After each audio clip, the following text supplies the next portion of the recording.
नमस्ते। वीडियो के इस कड़ी में मैं लेकर उपस्थित हूँ बिहार के नियोजित शिक्षकों के लिए सक्षमता परीक्षा में पूछे जाने वाले संभावित प्रश्न। हिंदी के कुछ प्रश्न लेकर मैं उपस्थित हूँ जो वस्तुनिष्ठ है, एमसीक्यू प्रश्न हैं। आप वीडियो के अंत तक बने रहें। यदि आप हमारे वीडियो पर नए हैं तो लाइक, शेयर और सब्सक्राइब करना ना भूलें। तो मैं आपके लिए लेकर उपस्थित हूँ एमसीक्यू प्रश्न। तो प्रस्तुत है स्क्रीन पे पहला प्रश्न। भाषा की सबसे छोटी इकाई है। तो देखिए शब्द, व्यंजन, स्वर और वर्ण। तो इसमें उत्तर हो जाएगा वर्ण। तो ये चौथा ऑप्शन जो है वर्ण, ये सही उत्तर है। दूसरा प्रश्न, वर्णमाला कहते हैं। वर्णमाला आप देखिए किसे कहते हैं, तो वर्णमाला शब्द समूह को, वर्णों के संकलन को, शब्द गणना को, वर्णों के व्यवस्थित समूह को। तो इसका उत्तर हो जाएगा वर्णों के व्यवस्थित समूह को। तीसरा प्रश्न है, निम्न में से कंठ्य ध्वनि कौन सी है। पहला ऑप्शन है क ख, दूसरा य र, च ज और ट और न। अब देखिए बहुत ही आसान मैंने बताया हुआ है आपको प्रीवियस वीडियो में।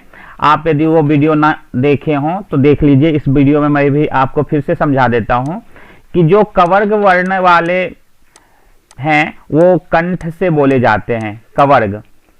चवर्ग जो हैं ये तालु से बोले जाते हैं। टवर्ग मूर्धा से बोले जाते हैं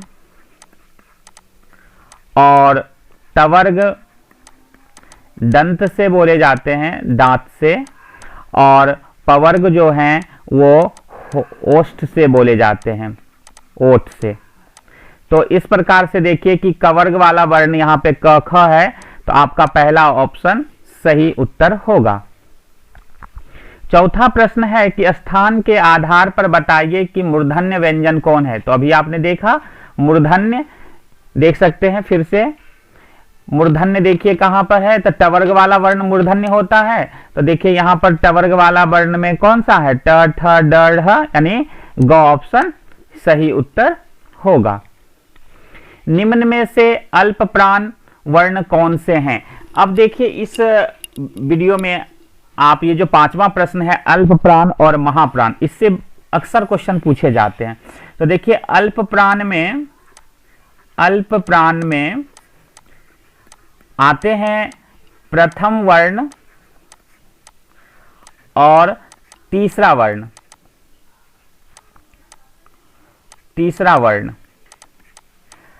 और महाप्राण में आपके दूसरा, चौथा वर्ण आते हैं। अल्प प्राण में पांचवा वर्ण भी आ जाएगा। तो क्या मतलब कि क, ख, ग, घ और ङ में आप देखेंगे कि ये जो क है, ये ग है और ये ङ जो है ये आपके हो जाएंगे अल्प प्राण।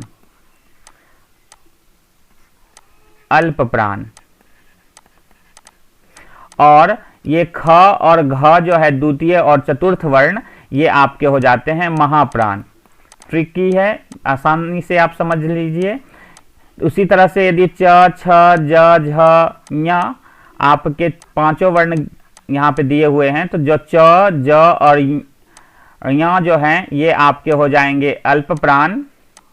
और बाकी के जो हैं छ और झ ये हो जाएंगे आपके महाप्राण। तो इसी आधार पर देखिए कि अल्प प्राण में पहला, तीसरा और पांचवा। तो देखिए पहला और तीसरा यानी ख ऑप्शन आपका सही उत्तर होगा। छठा देखिए कि निम्न में से नासिक के व्यंजन कौन है। अब देखिए नासिक के व्यंजन जो होते हैं वो हर एक कवर्ग, टवर्ग, चवर्ग के जो पंचमाक्षर वर्ण होते हैं, पंचमाक्षर वर्ण जो फिफ्थ पोजीशन पे होते हैं, फिफ्थ पोजीशन पे जो अल्फाबेट होते हैं वही कहलाते हैं नासिक। यानी आपका ञ, न, ट ठ का न, त थ का न और प फ का म। तो ये होते हैं नासिक।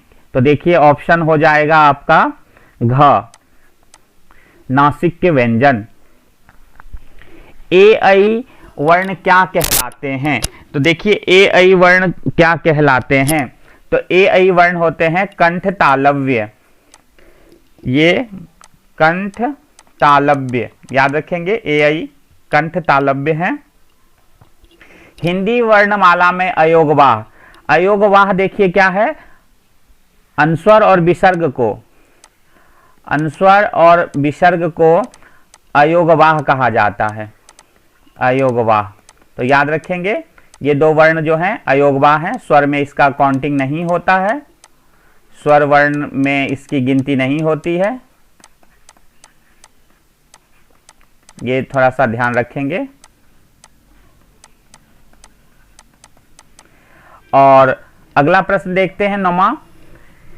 निम्न में बताइए कि किस शब्द में द्वित्व व्यंजन है। अब देखिए द्वित्व व्यंजन, ये जो आपका ल म ये होता है संयुक्त, लेकिन कोई भी वर्ण जब रिपीट होगा म म, च च, ज ज, ये कहलाता है आपका द्वित्व व्यंजन। तो ऐसा ऑप्शन आपको यहां ढूंढना है द्वित्व व्यंजन का। देखिए पुनः, इलाहाबाद, दिल्ली। दिल्ली में देखिए ल यहां पर क्या है? द्वित्व है, इसको आप संयुक्त नहीं कह सकते। लेकिन घ ऑप्शन में उत्साह में देखिए त संयुक्त है, इसलिए द्वित्व समान वर्ण होते हैं रिपीट में, और आधा एक पूरा, जैसे ल और ल। तो ये आपके हो जाएंगे द्वित्व व्यंजन। तो आपका ग ऑप्शन सही ऑप्शन है। तालव्य स, मूर्धन्य स, दंत स, ह कौन से व्यंजन कहलाते हैं? तो देखिए इसको कहा जाता है संघर्षी। ये जो श, श और श और ह ये आपके होते हैं संघर्ष करके बोले जाते हैं, ये इसीलिए इसको संघर्षी व्यंजन के अंतर्गत रखा जाता है। तो ग ऑप्शन सही ऑप्शन होगा। अब देखिए अक्ष जो है, अक्ष ध्वनि किसके अंतर्गत आता है? मूल स्वर, घोष वर्ण, संयुक्त वर्ण। तो ये आता है संयुक्त वर्ण। संयुक्त वर्ण में 4 व्यंजन वर्ण आते हैं, अक्ष, त्र, ज्ञ और स्र। अब देखिए ज्ञ वर्ण किन वर्णों के संयोग से बना है? अब देखिए ज्ञ, ध्यान दीजिएगा, देखिए ज्ञ जो है ये ज और य से बना हुआ है। स्र जो है ये तालव्य स और र से मिलकर बना है। अक्ष जो है ये क और मूर्धन्य श मिलकर बना है। त्र जो है ये त और र से मिलकर बना है। तो आपका प्रश्न पूछा गया है ज्ञ, तो ज और य, ग का ऑप्शन सही होगा, क्योंकि क में भी है लेकिन इसमें हलंत नहीं है, इसीलिए ये उत्तर गलत होगा, क उत्तर गलत होगा। 13 प्रश्न में पूछा गया है अनुनासिक व्यंजन कौन से होते हैं? अनुनासिक, देखिए आपको अभी बताए थे अनुनासिक जो होते हैं वर्ग के पंचमाक्षर वर्ण को अनुनासिक कहा गया है। तो ऑप्शन आपका घ सही होगा। 14वां प्रश्न है कि अनुनासिक का संबंध होता है केवल नाक से, केवल मुंह से, नाक और मुंह दोनों से। तो इसका उत्तर होगा नाक और मुंह दोनों से, यानी ग ऑप्शन सही होगा। भाषा निर्माण की इकाइयों का सही अनुक्रम है, आपका घ उत्तर सही होगा। पहले ध्वनि, फिर शब्द, फिर पद और फिर वाक्य। 16वां प्रश्न है कि निम्नांकित में से उच्चारण स्थान के आधार पर कंठ से लेकर मुख विवर में उच्चरित व्यंजन ध्वनि का सही अनुक्रम है। तो आपको हमने पहले ही बताया था, आपको ये याद रखना है, कंठ तालव्य स होता है तो इसका मतलब तालु, फिर मूर्धन्य स होता है तो मूर्धा, जिसको कि वर्ट्स भी बोला गया है, फिर दांत और फिर आपका होता है ओष्ठ। तो इस क्रम को ढूंढिए, आपका होगा पहला ऑप्शन सही। कंठ, तालव्य, वर्त्स, दंत और ओष्ठ। 17वां प्रश्न है कि प्रयत्न के आधार पर ल किस प्रकार की ध्वनि है। ल जो है ये है आपका पार्श्विक, ध्यान में रखना है, पहला ऑप्शन सही उत्तर होगा।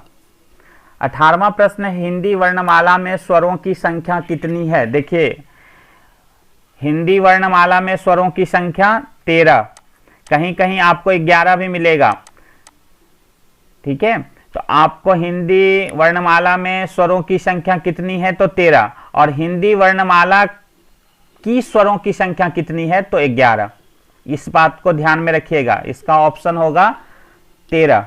19वां प्रश्न है लुंठित वर्ण कौन से हैं। तो देखिए र जो है ये लुंठित वर्ण है, और ये बात याद रखिएगा जरा कि य और व जो है वो होते हैं अर्धस्वर, इंग्लिश में भी इसे सेमी वॉवेल बोला जाता है। ल जो है ये पार्श्विक है, ल जो है ये पार्श्विक है जो कि आपको पहले ही बता चुके हैं, और र जो है ये लुंठित है, लुंठित व्यंजन। हिंदी शब्दकोश के अनुसार निम्नलिखित में से कौन सा वर्ण सबसे पहले आता है। अब देखिए यहाँ पर एक फिर आप जरा सा ध्यान दीजिएगा, शब्दकोश देखने के कुछ नियम होते हैं। शब्दकोश में पहले स्वर बाद में व्यंजन का क्रम आता है, जैसे कि आप जानते ही हैं, लेकिन सबसे पहले याद रखिएगा कि हिंदी डिक्शनरी में क अनुस्वर, फिर क विसर्ग, फिर क, का, की, कु से लेकर को और कौ तक आते हैं। उसके बाद ध्यान देंगे कि क य संयुक्त, फिर क र संयुक्त, फिर क ल संयुक्त, फिर क व संयुक्त, और फिर क और श का संयुक्त बनाता है अक्षर। तो इस क्रम में चलता है। अब देखिए आपका इस क्रम में आपको देखना है कि सबसे पहले कौन सा आता है। तो देखिए अक्षर तो आप देख रहे हैं यहाँ पर है कंग, देखिए कंग, क अनुस्वर यानी ख जो है आपका ऑप्शन ये सही उत्तर होगा। अच्छी तरह से समझ लीजिए, ये प्रश्न पूछा जाता है कि च अनुस्वर, फिर च विसर्ग, फिर च, चा, ची से लेकर चौ तक, और च य संयुक्त, च र संयुक्त, च ल संयुक्त और च व संयुक्त, ऐसे चलता है ये। तो च अनुस्वर और च विसर्ग पहला वर्ण कहलाता है। च से भी पहले यही आता है, अंग और विसर्ग वाला को सबसे पहला प्रयोग किया जाता है। तो हमें आशा और उम्मीद है कि आप ये बात समझ गए होंगे अच्छी तरह से। हिंदी शब्दकोश बहुत ही जरूरी है, एक प्रश्न जरूर पूछा जाता है हिंदी शब्दकोश से। फिर हम आपसे आग्रह करते हैं, यदि आप हमारे चैनल पर नए होंगे तो चैनल को सब्सक्राइब करना नहीं भूलेंगे। इसी प्रकार से मज़ेदार वीडियो लेकर मैं आपके सामने उपस्थित होता रहूँगा। तब तक के लिए धन्यवाद।